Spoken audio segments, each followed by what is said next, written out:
भद्रं कर्णेभिः शृणुयाम देवाः भद्रं पश्येमाक्षभिर्यजत्राः स्थिरैरङ्गैस्तुष्टवागुंसस्तनूभिः व्यशेम देवहितं यदायुः स्वस्ति न इन्द्रो विद्वश्रवाः स्वस्ति न पूषा विश्ववेदाः स्वस्ति न सार्क्ष्यो अरिष्टनेमिः स्वस्ति नो बृहस्पतिर्दधातु। ओम शांति शांति शांति। सदाशिवसमारम्भां शङ्कराचार्यमध्यमाम् अस्मदाचार्यपर्यन्तां वन्दे गुरुपरम्परां शङ्करं शङ्कराचार्यं केशवं बादरायणं सूत्रभाष्यकृतौ वन्दे भगवन्तो पुनः पुनः भगवन्तो पुनः पुनः। गीता ध्यानम्।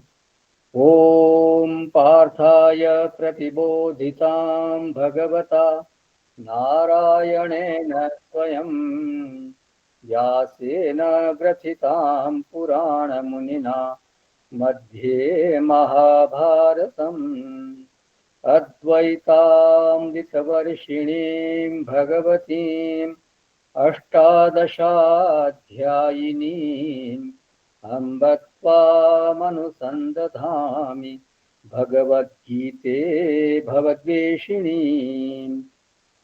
नमोऽस्तु ते व्यासविशालबुद्धे फुल्लारविन्दायतपत्रनेत्र येन त्वया भारततैलपूर्णः प्रज्वालितो ज्ञानमयप्रदीपः प्रपन्नपारिजाताय स्तोत्रवैत्रैकपाणये ज्ञानमुद्राय कृष्णाय गीतामृतदुहे नमः।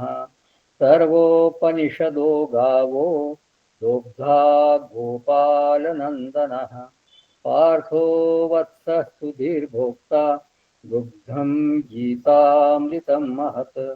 वसुदेवसुतं देवं कंसचाणूरमर्दनं देवकी परमानन्दं कृष्णं वन्दे जगद्गुरुं कृष्णं वन्दे जगद्गुरुं कृष्णं वन्दे जगद्गुरुं। डॉक्टर कृष्णा साहब आए हैं?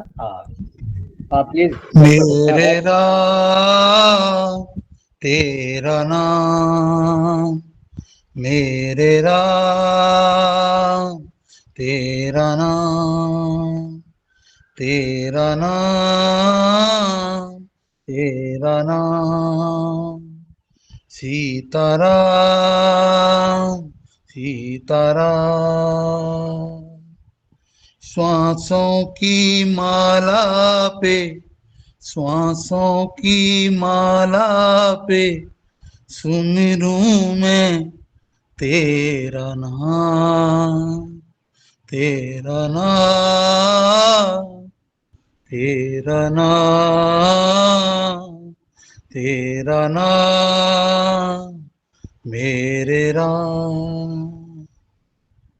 नर्तन है साधन भव सिंधु तरलू नर्तन है साधन भव सिंधु तरलू ऐसा समय फिर आए न आए ऐसा समय फिर आए न आए ऐसा समय फिर आए न आए ऐसा समय फिर आए न आए।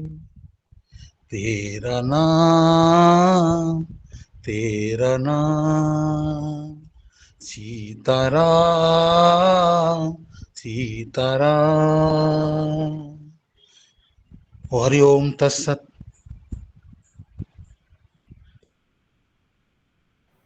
Thank you doctor.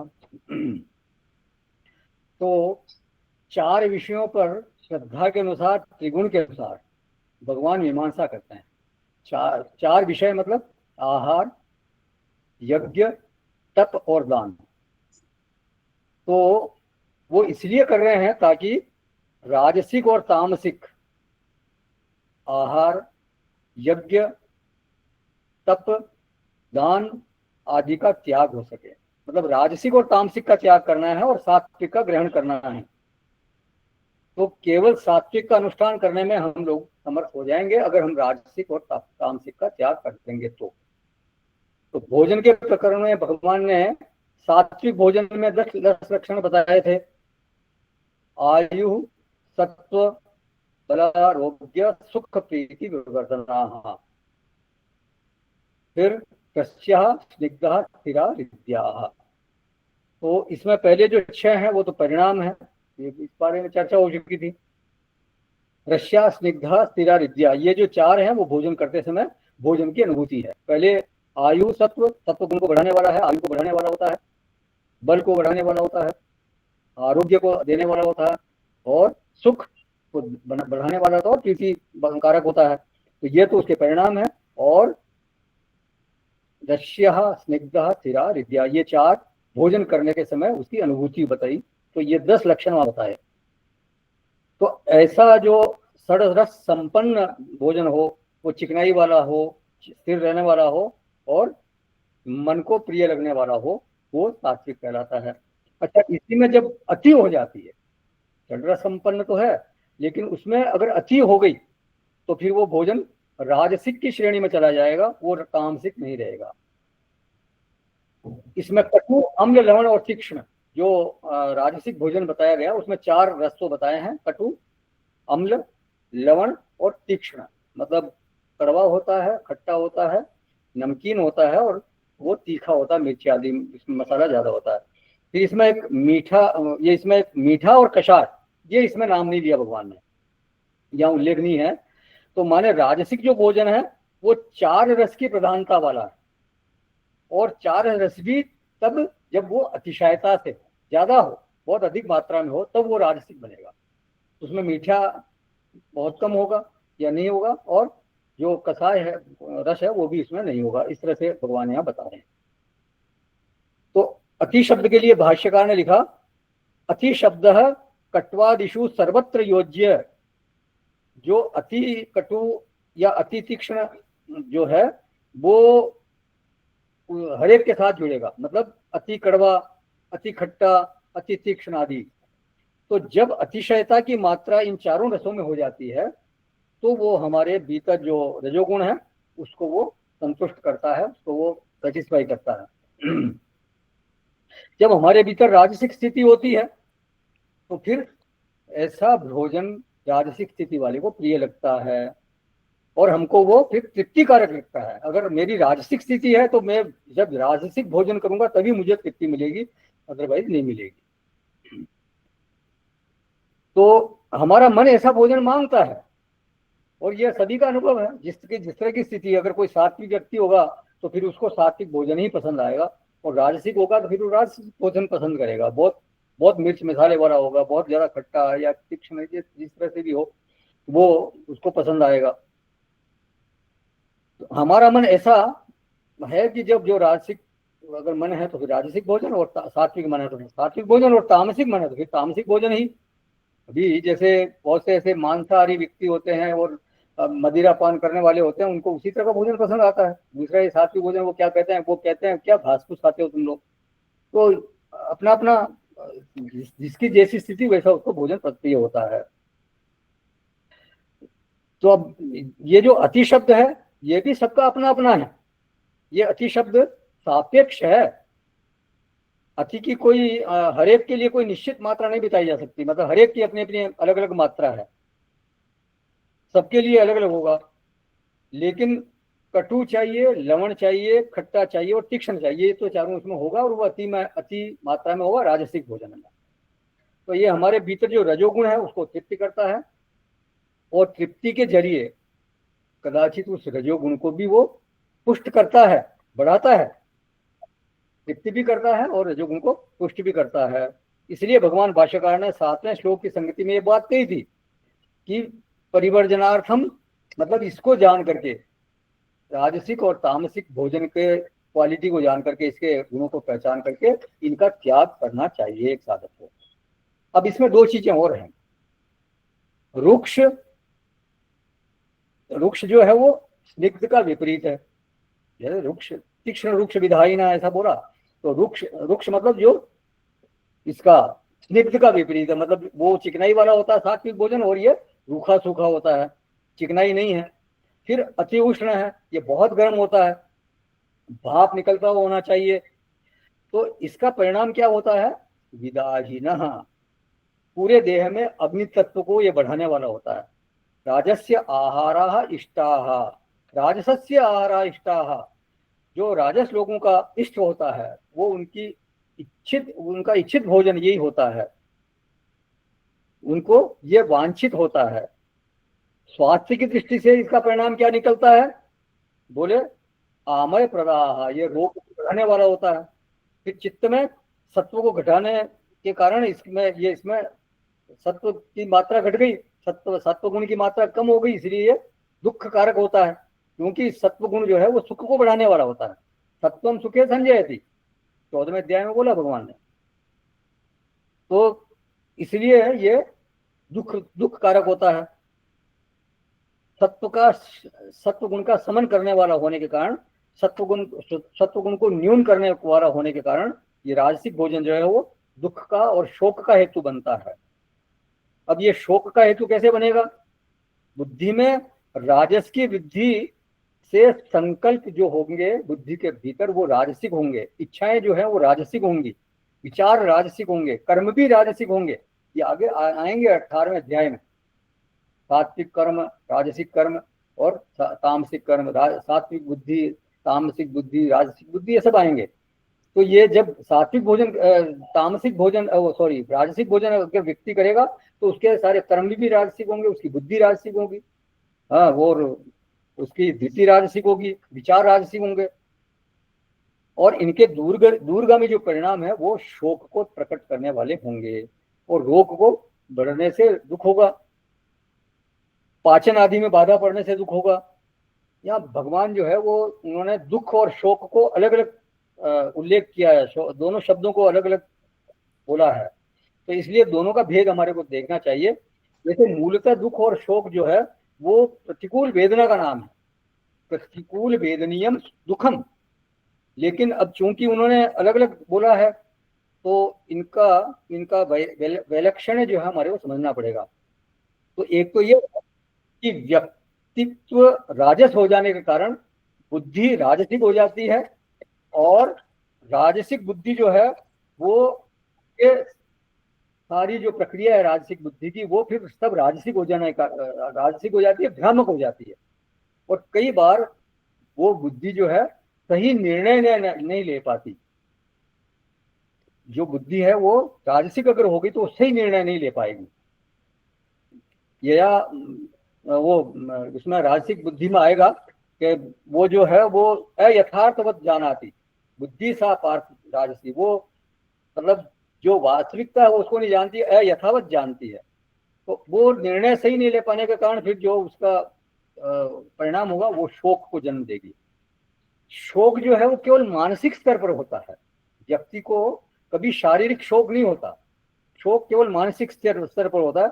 जबकि दुख जो है वो शारीरिक और मानसिक दोनों स्तरों को होता है। शारीरिक दुख भी होता है और मानसिक दुख भी होता है।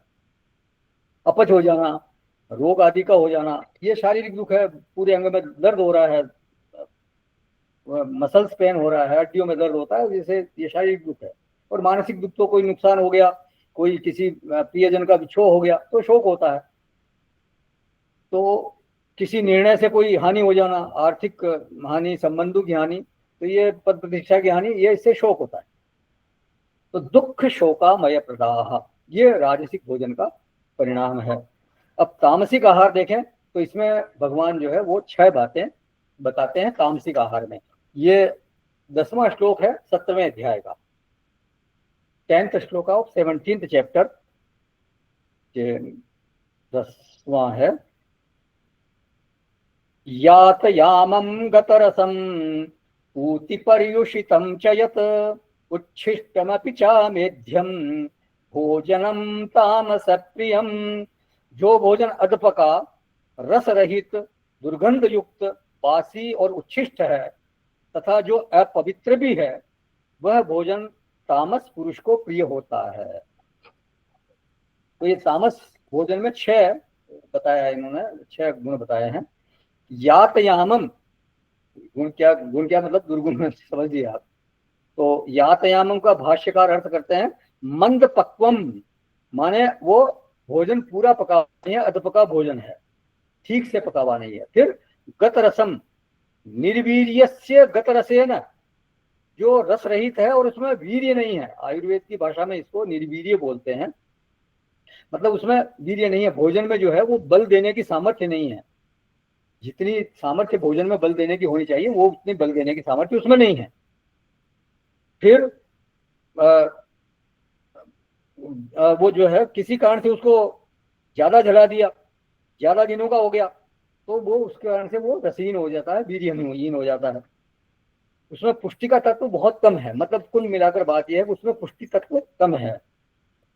अब ये 2 लक्षण तो आजकल के भोजन में निश्चित रूप से देखने को मिलते हैं। जो फास्ट फूड आप देखते हैं बाहर, जो कई इस तरह के आउटलेट्स खुले हुए हैं मैकडोनाल्ड के, और पता नहीं कौन कौन से वो पिज्जा हट और क्या क्या कहते हैं, I don't know, Chinese food और ये पिज्जा बर्गर आदि, ये सब क्या है, ये उसी तरह के भोजन की श्रेणी में आएंगे। तो यातयामम गतरसम पूति का अर्थ करते हैं दुर्गंधम, वो दुर्गंध युक्त होता है।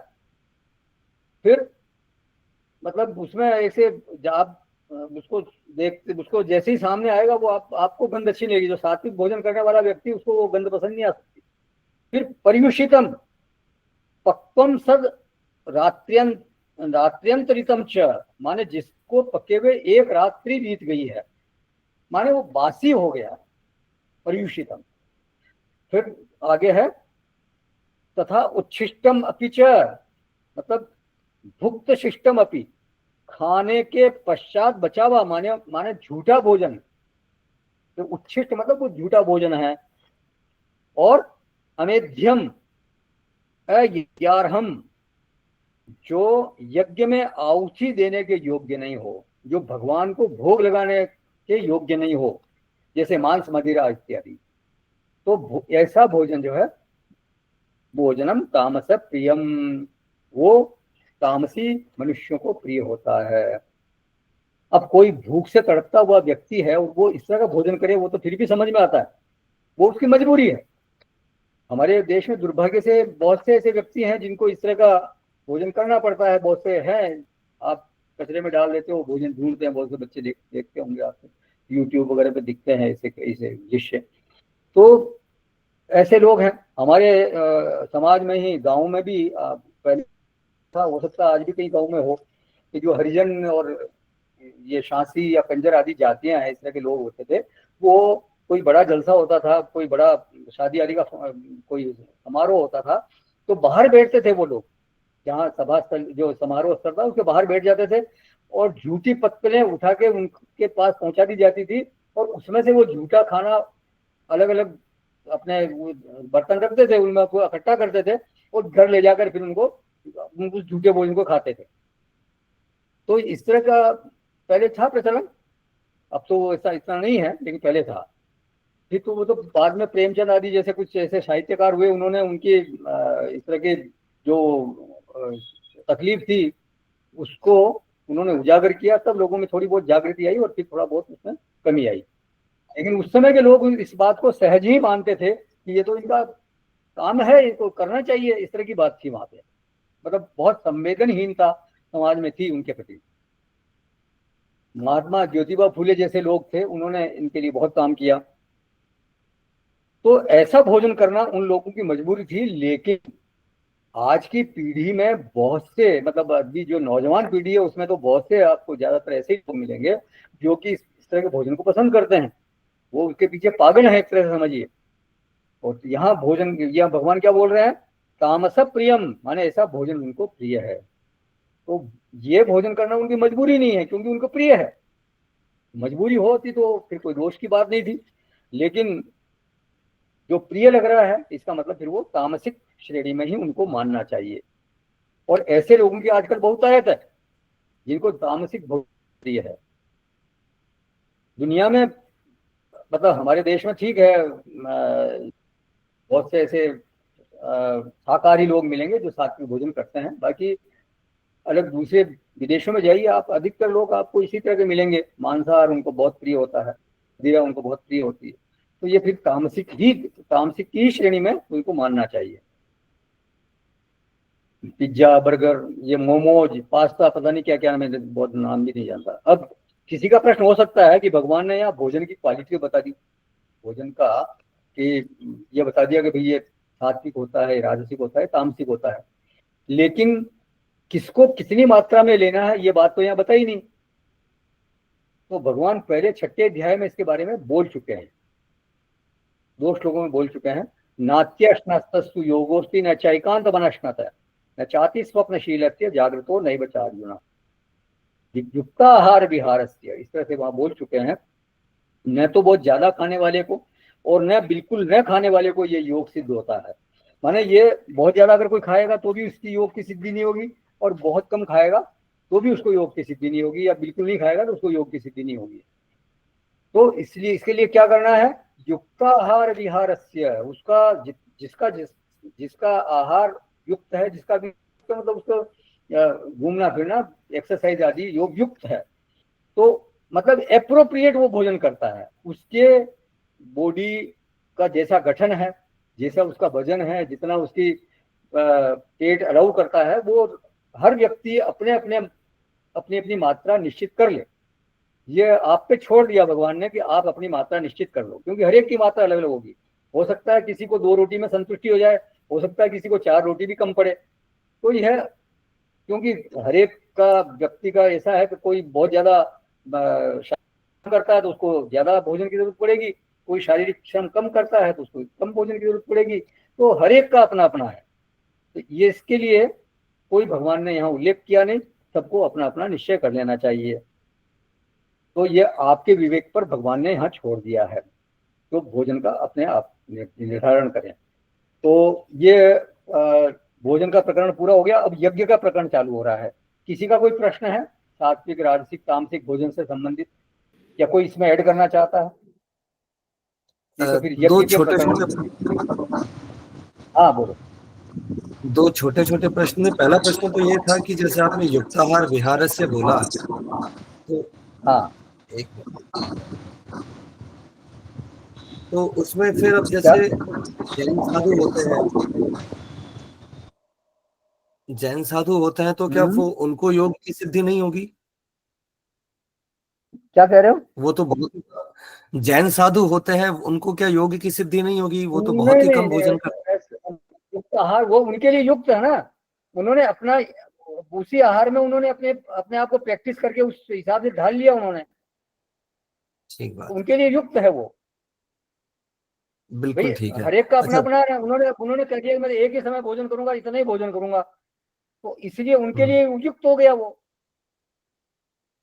ठीक है, बिल्कुल ठीक। दूसरा प्रश्न ये था कि जैसे आपने बासी भोजन के लिए कहा, एक दिन बिना पुराना भोजन के लिए कहा, तो क्या आज के युग धर्म के अनुसार जब हमारे पास अब भौतिक सुविधाएं उपलब्ध हैं, जैसे कि फ्रिज है, जिससे कि हम भोजन को बासी होने से बचा लेते हैं, तो क्या उस भोजन को करना भी तामसिक की श्रेणी में आएगा? भाई भगवान ने तो यही कहा, एक रात्रि उसको बीत चुकी है। उस समय तो फ्रिज नहीं है ना ये तो अभी आपने बनाए हैं, तो हो सकता वो अगर आपने रख दिया और वापस गर्म कर लिया तो हो सकता है वो माना जाए। बाकी जो ताजा खाने की बात है वो तो बिल्कुल ही अलग है। फ्रिज में रखा हुआ हाँ, माथुर साहब अपना ऑडियो ऑन कीजिए आप। अगर फ्रिज में रखा हुआ है और उसको आप निकाल के वापस गर्म करके खा रहे हो तो वो एकदम ताजा नहीं माना जाएगा, ये तो बात पक्की है। जो ताजा भोजन है उसकी बात बिल्कुल अलग हो गई, वो श्रेणी तो फिर वो वही कहलाएगी। ठीक है, वो मजबूरी है।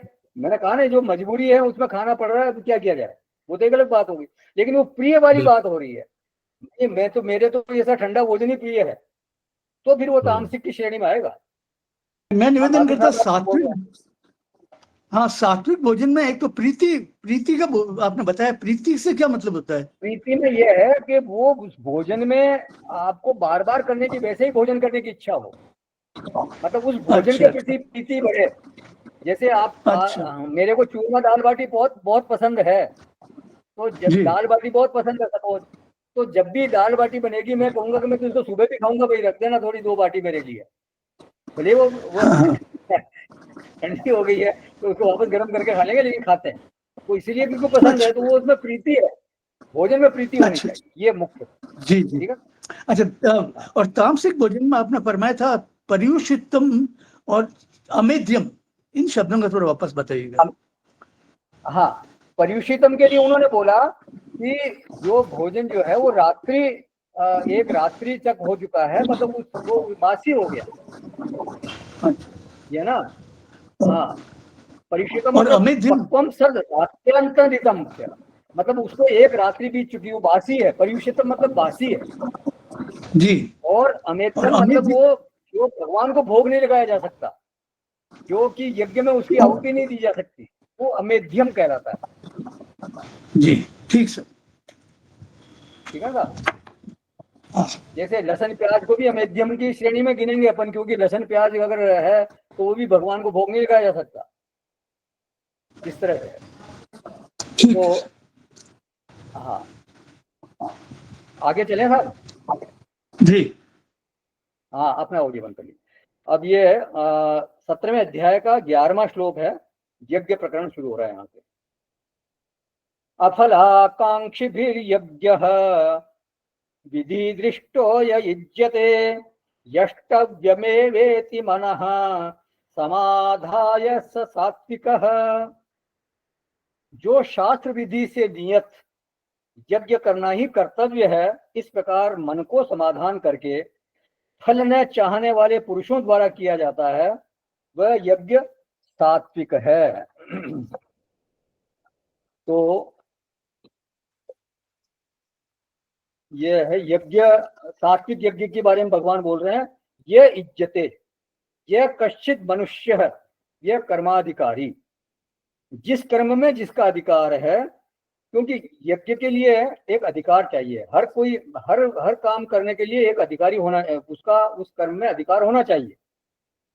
तो यहाँ यज्ञ का प्रकरण है, इसलिए यहाँ अधिकार शब्द जरूर आएगा, क्योंकि देखिए ब्राह्मण का जो है वो राजसूय यज्ञ में अधिकार नहीं माना गया है। राजसूय यज्ञ करना है तो उसमें ब्राह्मण नहीं कर सकता, ऐसा शास्त्रों में बोला है। और जो सर्ववेदशम कठोपनिषद में कहा गया कि विश्वजीत नामक का जो यज्ञ है वो ब्राह्मणोचित यज्ञ है, उसमें क्षत्रिय का अधिकार नहीं है। बहुत सारे यज्ञ हैं जो केवल गृहस्थ कर सकते हैं, वो ब्रह्मचारी नहीं कर सकता।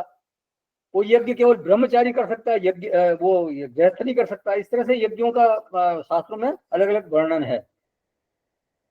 तो शास्त्र विधि के अनुसार मैं अधिकारी हूं, तो ये किसी भी कर्म में अधिकार तो खोजना ही पड़ेगा। एक डॉक्टर है, उसको आप कह दो कि भाई बिल्डिंग बनानी है, तो वो बिल्डिंग नहीं बना सकता। और किसी इंजीनियर को कहो कि आप सर्जरी कर दो, तो वो सर्जरी नहीं कर सकेगा, क्योंकि वो फिर हो सकता है पेचकस से पेट खोल दे आपका। तो वो संभव नहीं है। मतलब जिसका जिस कर्म में अधिकार है, उस कर्म को ही वो करने के लिए अधिकारी है। तो मतलब जो यज्ञ में है वो एक अधिकारी होना चाहिए। तो यह कर्माधिकारी इज्जते, वो यज्ञ करता है, उसके यजन का, यजन शब्द का अंतर्गत मतलब केवल यज्ञ जो हवन करना है वही नहीं लेना चाहिए। देव पूजा है, बड़ों की सेवा है, कोई अनुष्ठान है, हाँ, कोई ऐसी प्रवृत्ति जो कि आपको ऊर्ध्व गमन की तरफ ले जा रही है, ऐसी जप है, यज्ञ है, वो जप है, तप, ये क्या नाम, नाम स्मरण है, ये सब यज्ञ कहलाएंगे। चौथे अध्याय में 12 तरह के यज्ञ बताए गए हैं। उसमें प्राणायाम को भी यज्ञ बताया गया है। कुंभक प्राणायाम है ना, अपाने जुगति प्राणम प्राणे पानम तथा परे प्राणापान गति रुद्वा प्राणायाम परायण, वो भी एक यज्ञ बताया गया है। द्रव्य यज्ञ, तपो तप को भी यज्ञ बताया गया है। तो ये यज्ञ जो है, यज्ञ शब्द में सारे बहुत बड़ा शब्द है ये, इसमें कई तरह के यज्ञ उनको मान लेना चाहिए। तो उसके यजन का, उसकी प्रवृत्ति का जो है प्रेरक तत्व कौन है, तो बोलते हैं उसका प्रेरक तत्व है कर्तव्य बुद्धि, मुझे यज्ञ करना चाहिए। तो सात्विक यज्ञ का जो है स्वरूप इस तरह का है, यष्टव्यम एव इति। यष्टव्यम एव इति के लिए भाष्यकार लिखते हैं यज्ञ स्वरूप निर्वर्तनम एव कार्यम इति। यज्ञ करना, यज्ञ के स्वरूप का संपादन करना ही कर्तव्य है। इस तरह का भाव रख के वो यज्ञ करता है। चित्त में एक गहरी धारणा बनी हुई है कि मुझे यज्ञ करना चाहिए, तो फल दर्शन की तरफ उसकी रुचि नहीं है। इस यज्ञ इस यज्ञ का क्या फल मिलेगा मुझको, इसकी तरफ उसकी रुचि नहीं है। उसकी केवल धारणा यह है कि मेरा कर्तव्य है यज्ञ करना। तो अफलाकांक्षी भी ही, फल दर्शन का उसका प्रेरक तत्व नहीं है। वहां पर वो ये कभी सोचता ही नहीं कि माँ बाप की सेवा करने से मुझे क्या मिलेगा, पुण्य मिलेगा या मतलब स्वर्ग मिलेगा, ये बात वो सोचता नहीं, या अमुक अनुष्ठान करने से मुझे क्या फल की प्राप्ति होगी या शुभ गति मिलेगी, ये नहीं सोचता। वो केवल अपना कर्तव्य समझ करके ही सब करता है। गुरु सेवा करने से मुझे क्या मिलेगा ये नहीं सोचता। वो गुरु सेवा करना उसका कर्तव्य है, वो इसलिए करता है। मुझे संध्या करनी चाहिए, जप करना चाहिए, वो इसलिए करता है क्योंकि वो उसको लगता है कि ये मेरा कर्तव्य है, मुझे करना चाहिए। तो अफलाकांक्षी भी ही, अफलाकांक्षी के द्वारा मतलब फल न चाहने वाले के द्वारा किया गया जो यज्ञ है वो यज्ञ सात्विक यज्ञ कहलाता है। और मन समाधाय, उसने मन को रख दिया, सम्यक रूपेण आधाय, अच्छी तरह से मन को रख दिया। कहाँ रख दिया, किसमें रख दिया, यष्टव्यम एव इति, यज्ञ करना कर्तव्य है, इस धारणा में, इस बात में मन को अच्छी प्रकार से रख दिया। उसने ये निश्चय कर लिया कि मुझे यज्ञ करना चाहिए, ये मेरा कर्तव्य है। तो अब देखिए सात्विक अनुष्ठान में जो किसी की भी प्रवृत्ति हो रही है उसकी मूल प्रेरणा होती है किसी की भी, एक साधारण व्यक्ति की अगर प्रेरणा होगी तो क्या होगी, फलाकांक्षा। तो वो फलाकांक्षा यहाँ बिल्कुल अनुपस्थित है। और यहाँ प्रेरक तत्व कौन है, तो उसको दो तरह से भगवान ने यहाँ बोला है। विधि दृष्ट है, माने विधान की प्रेरणा है, शास्त्रों में कहा गया है इसीलिए। और कर्तव्य परायणता उसकी दूसरी प्रेरणा है। मतलब ये यज्ञ करना मेरा कर्तव्य है, ये तो ये प्रेरणा है। और ये यज्ञ शास्त्रों में विधि दृष्ट है, मतलब वो शास्त्रों में कहा गया है कि यज्ञ करना चाहिए, यज्ञ बताया गया इसलिए। तो उसका स्वभाव ही बन गया है कि जो कर्तव्य है वो उसको करता है। उसको कोई फल बताने लगे कि भाई इसके करने से तुम्हारे को स्वर्ग मिलेगा, तो कहेगा मुझे स्वर्गवादी की मेरे को कोई इच्छा नहीं है, मेरे को कुछ नहीं है, मेरा तो कर्तव्य इसलिए मैं करता हूँ, मैं कोई स्वर्ग आदि प्राप्त करने के लिए नहीं कर रहा हूँ। तो ये उसका एक मुख्य भाव इसके पीछे है। और इसको करने वाला भी सात्विक है और इसलिए उसकी निष्ठा भी सात्विक होगी, मतलब उसकी श्रद्धा भी सात्विक होगी। अब राजसिक यज्ञ वाला किस तरह से करता है, तो ये राजसिक यज्ञ करने वाले बहुत संख्यक हैं, बहुत ज्यादा लोग, ज्यादातर जो है वो राजसिक यज्ञ ही करने वाले हैं। इनके पीछे प्रेरक तत्व क्या है, सीधा फल दर्शन। क्योंकि ये इनका जो यज्ञ करने के पीछे भाव है कि मेरे को इसका फल चाहिए। सभी लोगों में माने अधिकतर जो लोग हैं उनमें ये सामर्थ्य नहीं होती कि वो बिना फल के कोई कार्य करें। केवल कर्तव्य की प्रेरणा समझकर कोई कार्य करें, ऐसा ज्यादातर लोगों में इस तरह का भाव होता नहीं। वो तो जब भी उनको कोई फल दिखाया जाएगा, कोई लॉलीपॉप बताया जाएगा, तब वो करते हैं। छोटे बच्चे को माँ बाप चलना सिखाते हैं तो उसको कोई खिलौना दिखाते हैं दूर खड़े रहकर। छोटा बच्चा होता है लगभग साल भर का, तो वो खड़ा होता है और चलने की कोशिश करता है, तो उसको खिलौना दिखाते हैं, वो एक पैर बढ़ाता है, दूसरा पैर बढ़ाता है, ऐसे धीरे धीरे करके उस खिलौने को लेने के चक्कर में वो थोड़ा आगे चलता है, चलने की कोशिश करता है। तो ये बाल बुद्धि जो है वो हमारी भी बनी रह जाती है, कईयों की भी नहीं रह जाती है, और कईयों की तो बुढ़ापे तक बाल बुद्धि बनी रह जाती है इस तरह की। क्योंकि वो जैसे बच्चा फल के लिए कुछ करता है तो वो लोग भी फिर कुछ फल दिखाने, कुछ फल की आशा में कुछ करते हैं। तो आदमी इतना फल परायण हो जाता है कि उस बात में उसका हित है, मतलब जैसे बच्चे को चलाना माँ बाप चाहते हैं तो बच्चे का चलना उसके हित में है, लेकिन वो लॉलीपॉप देख के चल रहा है, वो खिलौना देख के चल रहा है। उसी तरह से कई लोग जो है उनके हित की कोई होती है, उसमें भी वो फल चाहने लगते हैं और तब वो उसके लिए काम करते हैं। वो यज्ञ करना है, उससे फल तो मिलेगा ही मिलेगा, ये थोड़ी फल नहीं मिलेगा, लेकिन उनकी बुद्धि उसमें फल बुद्धि पहले बनती है, उनकी आग्रह रहता है, तो इसलिए फिर वो करते हैं। तो ये एक तरह की बाल बुद्धि ही कही जाएगी।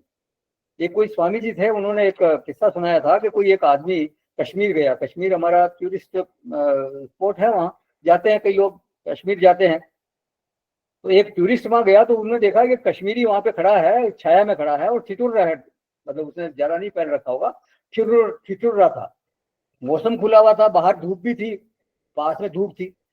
तो उसने उस टूरिस्ट ने उसको कहा, जो ठंड में ठिठुर रहा था, छाया में खड़ा हुआ था, उसको बोला, भैया बाहर या साइड में धूप खिली हुई है, तुम धूप में क्यों खड़े नहीं हो जाते? तो उसने कहा कि धूप में खड़े होने के कितने पैसे दोगे?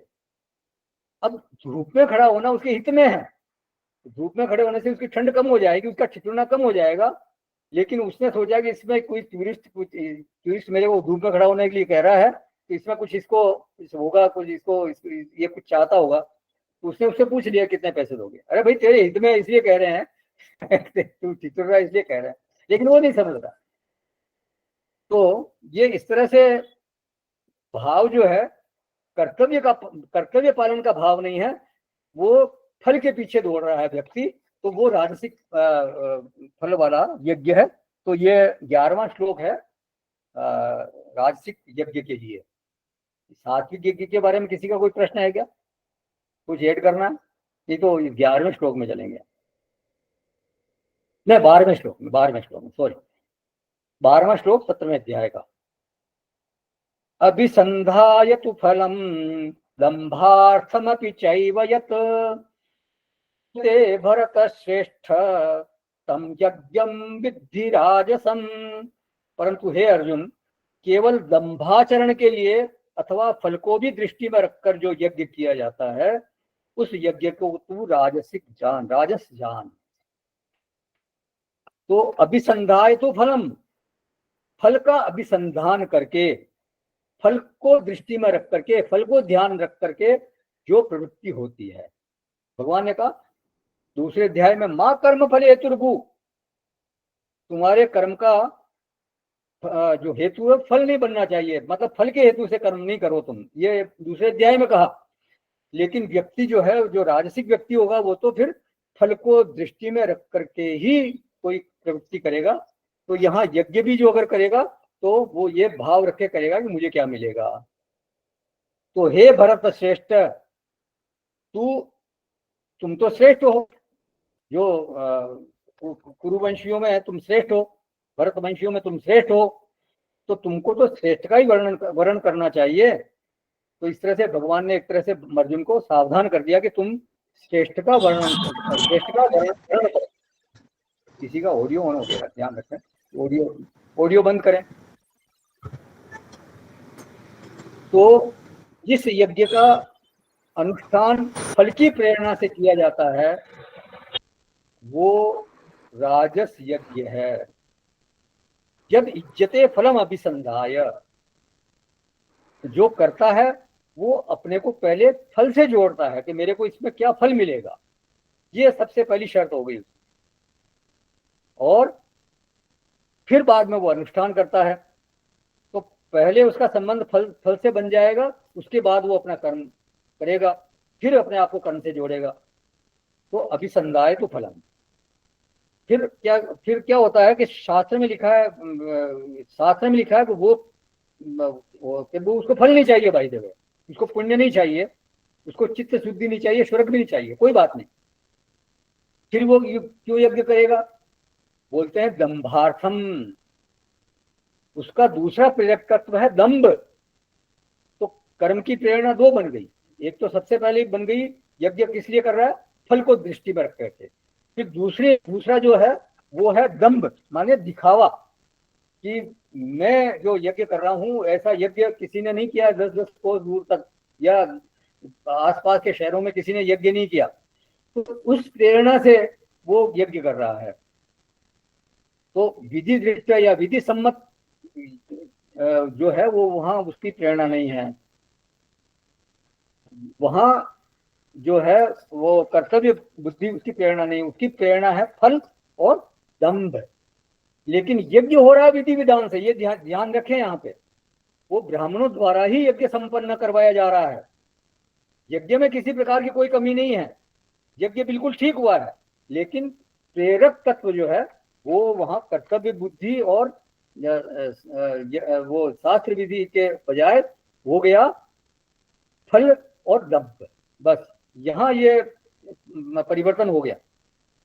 तो यज्ञ में कोई दोष नहीं है, भगवान यहाँ यज्ञ में कोई दोष पता नहीं, यज्ञ किया गया और वो विधि विधान के अनुसार किया गया, जैसा होना चाहिए वैसा किया गया।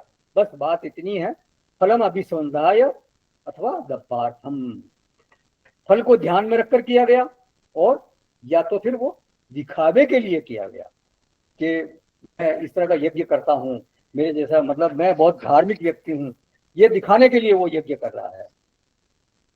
विधान पूरा है, विधान की अनुपस्थिति नहीं है। विधान की अनुपस्थिति अगर हो जाएगी तो फिर वो तामसिक हो जाएगा, वो फिर अगले श्लोक में आ ही रहा है। तो विधान पूरा है लेकिन फल और दंभ के कारण वो राजसिक कहलाएगा, बस इतनी सी बात। तो अब ये जो ये सात्विक हो गया, राजसिक हो गया, अब ये तामसिक यज्ञ कैसा होता है, इसके लिए भगवान आगे 13वें श्लोक में बोलते हैं। राजसिक यज्ञ से संबंधित किसी का कोई प्रश्न है क्या? 13वें श्लोक में हम एंटर करेंगे। विधिहीनम सृष्टानम मंत्रहीनम दक्षिणम श्रद्धा विरहितम यज्ञम तामसम परिचक्षते। शास्त्र विधि से हीन, अन्नदान से रहित, बिना मंत्र के, बिना दक्षिणा के और बिना श्रद्धा के किए जाने वाले यज्ञ को तामस यज्ञ कहते हैं। तो यहाँ तो सभी कुछ चौपट हो गया। विधिहीनम, अब देखिए पहला ही यहाँ शब्द दे दिया उन्होंने, विधिहीनम। इसका सीधा अर्थ यह है कि जो राजसिक और यज्ञ हुए थे उसमें विधि पूरी थी। मैंने बोला ना अभी, कोई विधि में, विधि विधान में कोई कमी नहीं है। राजसिक यज्ञ भी विधि विधान से किया जाता है, केवल वो फल और दंभ के कारण उसमें राजसिक हो जाता है। तो यज्ञ जो है वो उसमें विधि का बिल्कुल पालन नहीं होता, और यहाँ किसी प्रेरक का भी उल्लेख भगवान ने नहीं किया है। पहले सात्विक यज्ञ का जब बात आई थी तो उसमें प्रेरक तत्व किसको बताया गया था? यष्टव्यम एव इति, और विधि दृष्ट, मतलब यज्ञ करना कर्तव्य है और शास्त्रों में कर्तव्य और विधान शास्त्रों में बताया गया है, शास्त्रों ने आदेश दिया है, तो ये वहां प्रेरक तत्व था। फिर राजसिक यज्ञ में फल और दंभ ये प्रेरक तत्व था। तो दोनों यज्ञों में तो प्रेरक तत्व का उल्लेख किया भगवान ने, लेकिन यहाँ इस तामसिक यज्ञ में प्रेरक तत्व का बिल्कुल नाम ही नहीं लिया। और कर्ता कौन है इसकी भी क्वालिफिकेशन कोई बताई नहीं यहाँ पे। यज्ञ कैसे हुआ, बस इस बात का उल्लेख किया गया है। क्या बोलते हैं कि वो यज्ञ हुआ, लेकिन वो बहुत ही गड़बड़ सड़बड़ यज्ञ, केवल नाम मात्र का यज्ञ है वो। यहाँ भगवान ने इज्जत शब्द भी नहीं लिखा कि भाई यजन करता, इस तरह की बात नहीं लिखी। क्या लिखा है यहाँ पे? यज्ञम तामसम परिचक्षते, ऐसे यज्ञ को तामसिक यज्ञ बोलते हैं, बस ये बोल दिया उन्होंने। कैसा यज्ञ है वो? विधिहीनम। बोले कोई विधि नहीं है। बोले ये कौन, क्या यज्ञ? ये सब पंडितों का पखंड है, पाखंड, ऐसे पंजाबी लोग बोलते हैं पखंड है, तो ये ऐसे पंडितों का पाखंड है भाई, ये तो कुछ नहीं, फालतू की बातें करते हैं ये। तो फिर भले आदमी तुम यज्ञ करवाई क्यों रहे हो? तो ये इस श्लोक में बात जल्दी समझ में आती नहीं है कि क्यों करवा रहा हो, अभी बताते हैं। तो विधिहीनम, फिर असृष्टानम, ब्राह्मणेभ्यो न सृष्टम न दत्तम अन्नम यस्मिन् यज्ञे सत असृष्टान्नम, ये भाष्यकार ने बोला। बोले जिस यज्ञ में ब्राह्मणों को अन्न नहीं दिया जाता, माने ब्राह्मणों को भोजन भी नहीं कराया जाता और अन्नदान भी नहीं किया जाता, भूखे ही उन्होंने यज्ञ करा दिया और लास्ट में यूं टरका दिया कि जाओ चले जाओ आप। तो इस तरह से ये असृष्टानम। फिर मंत्रहीनम, बोले बहुत ज्यादा मंत्र भी उसमें बोले नहीं जाते, और जो वास्तविक मंत्र बोले जाने चाहिए हो सकता है वो पंडित भी ऐसे ही ढूंढ लाए, तो कोई सस्ता वाला भी थोड़ा बहुत मंत्र बोल दिया और कर दिया काम, तो मंत्रहीनम। और बोले कि जल्दी जल्दी करो, फिनिश करो, ज्यादा टाइम मत लगाओ, जो बोल दिए बहुत है ऐसे। तो फिर जैसे तैसे वो यज्ञ निपट गया, तो फिर क्या बोलते हैं, विधिहीनम असृष्टानम मंत्रहीनम अदक्षिणम। बोले ये लो 5.25 रुपए आपकी दक्षिणा के। बोले साहब ये 5.25 रुपए तो 50 साल पहले दिए जाते थे, आज तो 5.25 रुपए में तो एक चाय भी नहीं आती। तो बोले भाई ये तो ये परंपरा चली आ रही है 5.25 रुपए की, आप 5.25 रुपए ले जाओ। तो बोलते हैं भाई कोई प्लम्बर आएगा, कोई बिजली ठीक करने वाला आएगा, कोई एसी वाला आएगा, वो भी 100-200 रुपए लिए बिना आपके घर में ही नहीं घुसता। फिर आप ब्राह्मण को केवल 5 रुपए दे रहे हो, यज्ञ कराया बेचारे 2-3 घंटे दिए, तो उसको भी घर चलाना है, तो उसको दक्षिणा तो ढंग से दो आप। तो फिर सम्मान भी नहीं, धन भी नहीं और सम्मान भी नहीं, इसलिए ब्राह्मण लोग बहुत कम हो गए आजकल। कहते हैं ना आजकल ये जो पुरोहित लोग हैं वो मिलना ही बहुत मुश्किल हो गया है इसी चक्कर में। तो क्योंकि बहुत से लोग ऐसे बोलते हैं पंडित आ गया, जैसे वो कहते हैं ना कोई नाई आ गया, धोबी आ गया, उसी तरह से पंडित आ गया, ऐसे बोलते हैं लोग कई जगह। तो सम्मान भी नहीं है वास्तव में, सही बात है, पंडितों का उतना जैसे पहले हुआ करता था। तो फिर विधिहीनम असृष्टानम मंत्रहीनम अदक्षिणम। और फिर क्या श्रद्धा भी है कि नहीं उसमें, बोलते हैं श्रद्धा भी नहीं है, श्रद्धा विशेष रूप से नहीं है, रहितम नहीं विरहितम, श्रद्धा विरहितम, मतलब वास्तव में श्रद्धा है ही नहीं।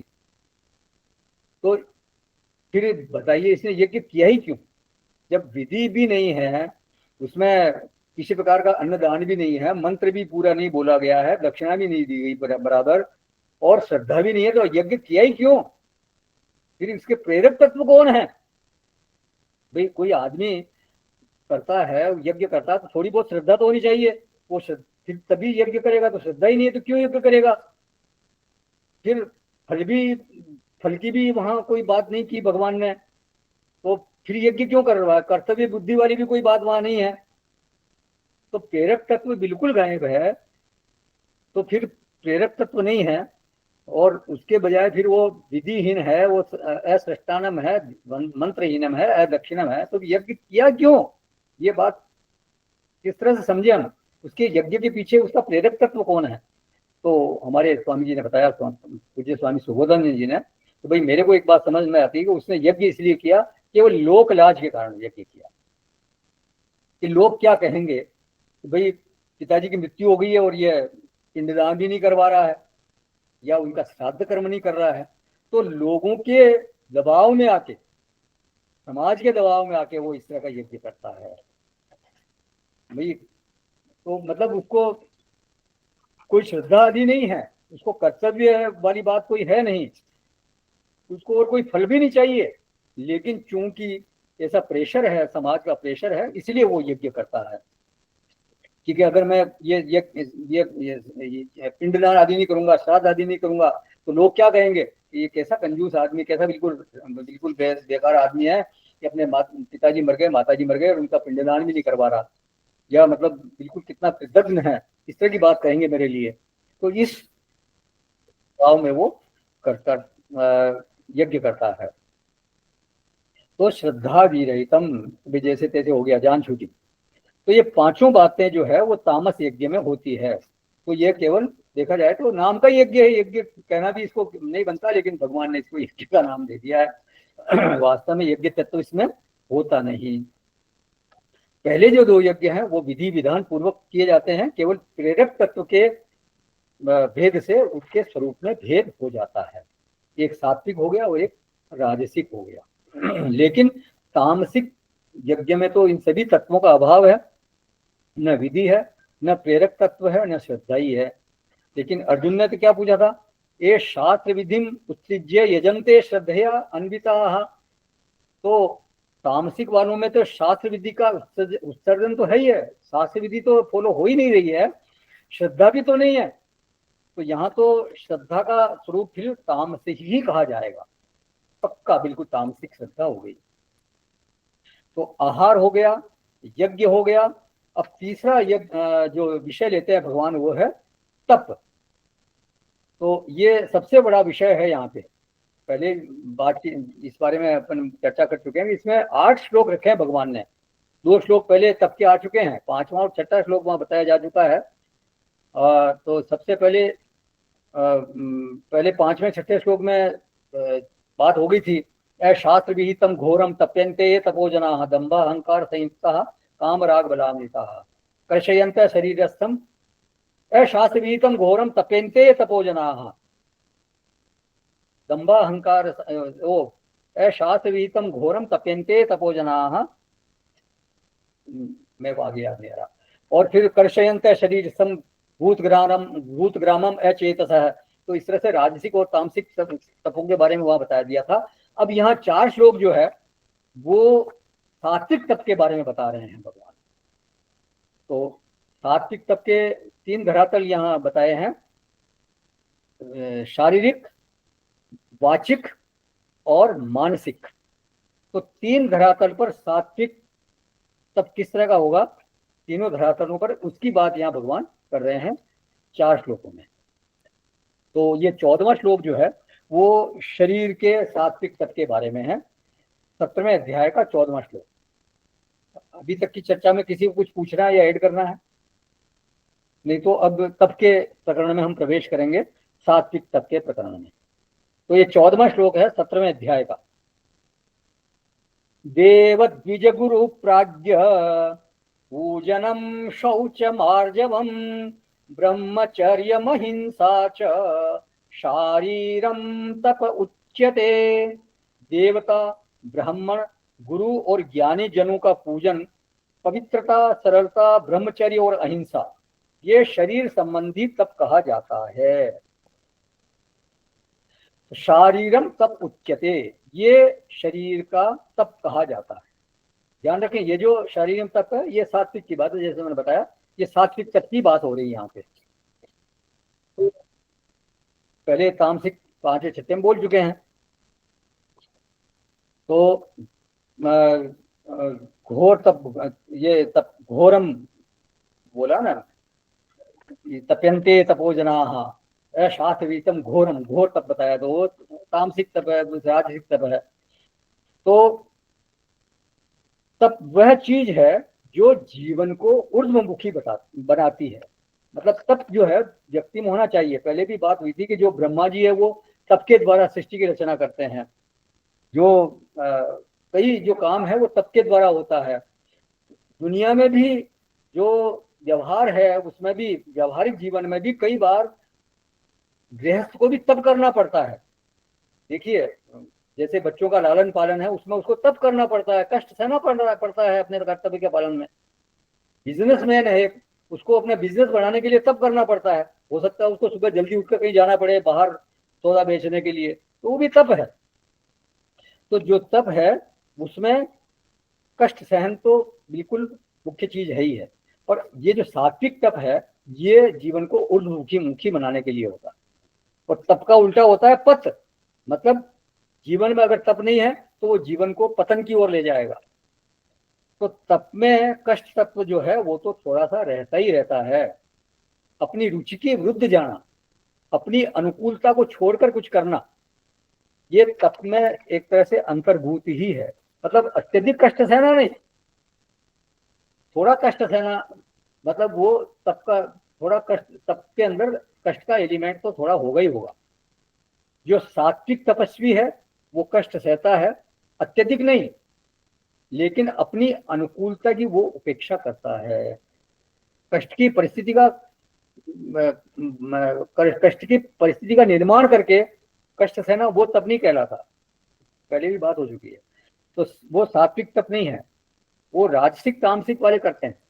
सात्विक तप में ऐसा नहीं है। सात्विक तप में जो अपनी अनुकूलता है उसको थोड़ा सा छोड़ना, बस वो तक हो गया था। लक्ष्य प्राप्ति में कोई कष्ट आ जाता है, जो सहज रूप से कष्ट आया लक्ष्य प्राप्ति में, उसको प्रसन्नता पूर्वक सह लेना, ये सात्विक तत्व है। तो अपने शरीर की अनुकूलता की उपेक्षा करना, किनके लिए? तो 4 नाम लिए भगवान ने यहाँ, देव, द्विज, गुरु, प्राज्ञ, और उनकी पूजा मतलब उनका सेवन, उनकी सेवा करना। तो ये चारों उसके सेव्य हैं, देव, द्विज, गुरु, प्राज्ञ। देव पूजन के लिए अगर कोई कष्ट आता है तो वो सहता है, उपवास करेगा, घंटों बैठा रहेगा मूर्ति के सामने, अथवा कोई यज्ञ कुंड के पास बैठा रहेगा। माने आप देव पूजा करोगे तो मतलब आराम तलबी से वो नहीं होगा, वो देव पूजा आराम तलबी से नहीं होगी, उसमें कोई कष्ट जरूर आएगा। तो फिर दक्षिणा आदि चढ़ाने के लिए उसको थोड़ा इधर उधर झुकना भी पड़ेगा, ये शारीरिक कष्ट है। तो जो सात्विक तपस्वी है वो अपने शरीर को कष्ट, वो उसका सहर्ष कष्ट सहन कर लेता है। बोले मैं उपवास करूंगा, मैं केवल धोती पहन के बैठूंगा, और अगर कोई यज्ञ कुंड में धुआं आ भी रहा है तो मैं उसको सहूंगा, भाई ठीक है आंखें थोड़ी बहुत इसमें जलेगी लेकिन कोई बात नहीं, यज्ञ में थोड़ा बहुत धुआं उठता है उसको सहता है वो, लेकिन मैं हवन करूंगा। शिवरात्रि को रात भर बैठना होता है, 4 बार उसको, जैसे अभिषेक करते हैं तो 3-3 4-4 बार अभिषेक होता है, तब करते हैं। हम भी बैठे थे जब सिद्धवाड़ी में थे तो पूरी रात्रि, शिवरात्रि के दिन 4 बार अभिषेक हुआ, हम वहां बैठे रहे पूरी रात। तो जागना है तो जागेंगे। तो शारीरम तप, इसमें कष्ट नहीं है, ऐसा नहीं है, कष्ट तो होगा ही होगा, लेकिन वो सहता हुआ, मतलब हम सहन कर सकते हैं उसको, इस तरह का कष्ट होता है। सेव्य की आराधना में शरीर की सुविधा को, शरीर के कंफर्ट को, शरीर के आराम को आदमी छोड़ता है, इसलिए वो शारीरिक तप कहलाता है, सात्विक तप है वो। दूसरा है द्विज पूजनम। तो द्विज माने क्या? द्विबार जायते इति द्विजः, जिसका जन्म 2 बार होता है उसको कहते हैं द्विज। वो एक बार तो माँ के गर्भ से जन्म लेता है और दूसरी बार वो संस्कारों के गर्भ से निकलता है, संस्कार से के गर्भ से पैदा होता है, इसलिए उसको बोलते हैं द्विज।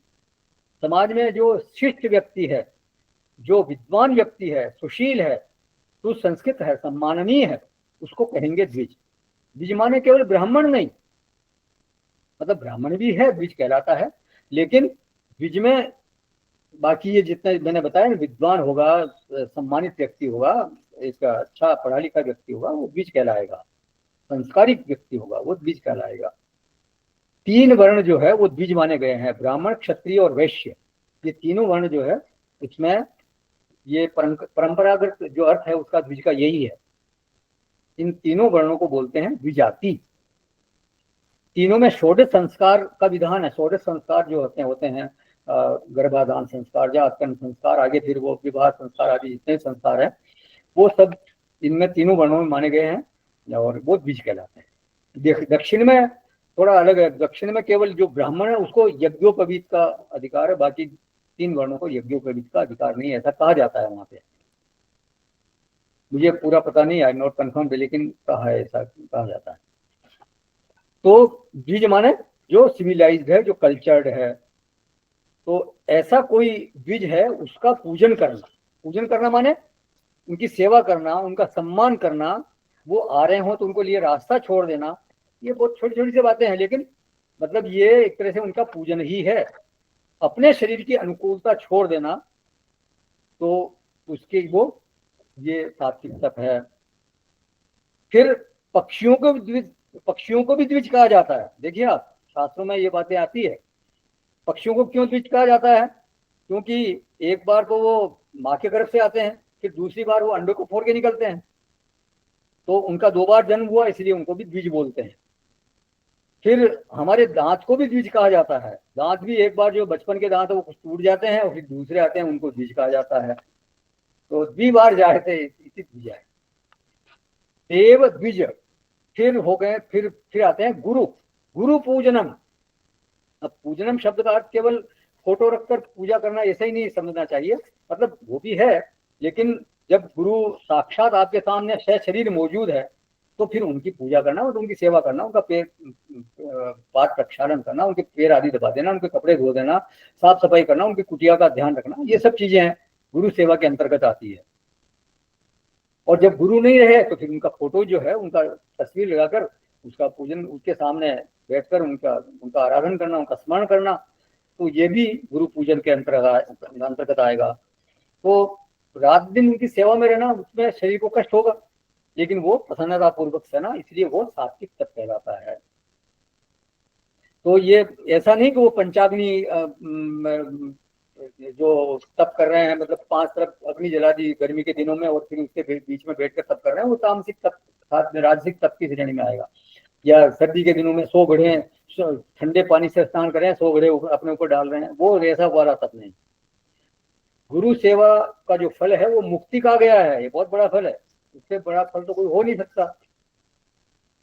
लेकिन ये सात्विक तप कहलाएगा। तो शरीर को प्रतिकूलता महसूस हो, लेकिन वो प्रतिकूलता प्रसन्नता पूर्वक सहलाना, ये सात्विक है। देव, द्विज, गुरु, फिर है प्राज्ञ। प्राज्ञ शब्द का अर्थ है विद्वान अथवा संत महात्मा, कोई बड़ा महात्मा है वो प्राज्ञ कहलाएगा। मतलब प्रकृष्टेण ज्ञ, मतलब बहुत वेदों का ज्ञाता है, कोई ब्रह्मनिष्ठ कोई गुरु इस तरह का महापुरुष है। ऐसे कोई ब्रह्मनिष्ठ महापुरुष मिल जाए तो भाग्य समझना चाहिए, अपने आप को भाग्यवान समझना चाहिए। तो ऐसे प्राज्ञ का भी आप ऐसी सेवा का अवसर मिल जाए तो उसकी सेवा करना, ये सात्विक तप कहलाएगा। उसमें भी आपके शरीर की अनुकूलता है, उसको छोड़ना पड़ेगा। तो ये प्राज्ञ शब्द है, प्राज्ञ का अर्थ है मन में भले ही कष्ट, वो कष्ट नहीं माने, लेकिन शरीर में कष्ट तो होता ही है, वो तप है। पुराने जमाने में जैसे कोई ऐसे महापुरुष मिले तो उनके लिए आप उनकी सेवा करना, गुरु आदि, जैसे गुरुकुल में रहते थे व्यक्ति तो लकड़ी आदि बीन के ले आना, गौ चरा देना, गौशाला में सेवा कर देना, ये भी एक तरह की शारीरिक तपी कहा जाएगा, क्योंकि वो उसमें भी कष्ट, शारीरिक कष्ट होता था, तो वो उनकी सेवा करना। फिर प्राज्ञ के लिए एक तैत्तिरीय उपनिषद में गुरु उपदेश करते हैं, एकत्र ब्राह्मणः सम्मर्षिणः, मतलब कोई आचार्य, हमारे जैसा कोई आचार्य मिल जाए तो उनकी सेवा करना, तो वो भी प्राज्ञ कहलाएंगे। मतलब जो ऐसे विद्वान व्यक्ति हो, ब्रह्मनिष्ठ आपको मिल जाए तो उनकी सेवा करना, तो ये सिर्फ प्राज्ञ पूजनम। तो देव, द्विज, गुरु, प्राज्ञ पूजनम, तो ये हो गया 4 व्यक्ति इस तरह के जो सम्माननीय है आपको मिल जाए उनकी सेवा करो, ये शारीरिक तप के अंतर्गत आ गया। फिर है शौचम, मतलब पवित्र रहना, ये भी शारीरिक तप है। अपने आप को पवित्र रखना, अपने आसपास के वातावरण को पवित्र रखना, उसमें भी शरीर का श्रम होगा, शरीर को कष्ट होगा, तो इसलिए वो भी आपको जल्दी उठ के स्नान करना है या अपने कमरे की सफाई करना है, अपने कपड़ों को धोना है, इसमें शारीरिक कष्ट होगा, तो वो शौचम, ये भी शारीरिक तप के अंतर्गत रखा गया है। पवित्र रहने के लिए आपको थोड़ा आराम तल भी छोड़नी पड़ेगी, आलस को छोड़ना पड़ेगा, क्योंकि आलसी व्यक्ति कभी शुचि नहीं रह सकता, वो स्वच्छ नहीं रह सकता। तो कमरा हो, वस्त्र हो, ये शारीरिक, ये सब साफ सफाई करने में शरीर को कष्ट होगा, इसलिए शारीरिक तप कहा गया। तो लेकिन वो सात्विक तप है।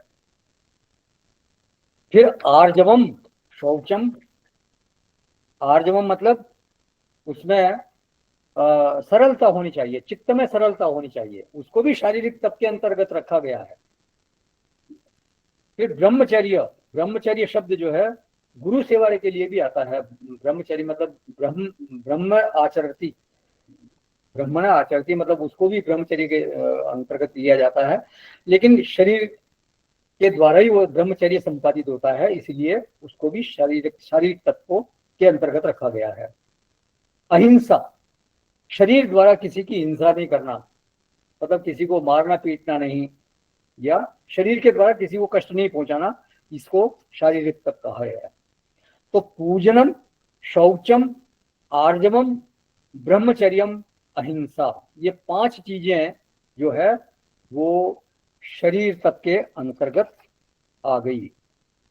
और शारीरिक तप, और ये शारीरिक तप किस तरह का तप है? ये सात्विक तप है। तो ये जो चार नाम बताए, इनकी सेवा में अगर कष्ट होता है, शरीर को कष्ट होता है, तो उसको प्रसन्नता पूर्वक सहना, खुशी खुशी सहना, ये शारीरिक तप के अंतर्गत आएगा। और शौचम, आर्जवम और अहिंसा और ब्रह्मचर्य, ये भी शारीरिक तप के अंतर्गत आता है। किसी का कोई प्रश्न है? क्या कुछ ऐड करना है इसमें? नहीं तो फिर इसको पूर्ण करेंगे। आज समय थोड़ा ज्यादा हो गया, मुझे ध्यान है, कोई बात नहीं। कहीं जाइएगा नहीं साहब। ओम पूर्णमद पूर्णमिदं पूर्णात् पूर्णमुदच्यते पूर्णस्य पूर्णमादाय पूर्णमेवावशिष्यते। ओम शांति शांति शांति। हरि ओम। श्री गुरुभ्यो नमः। हरि ओम।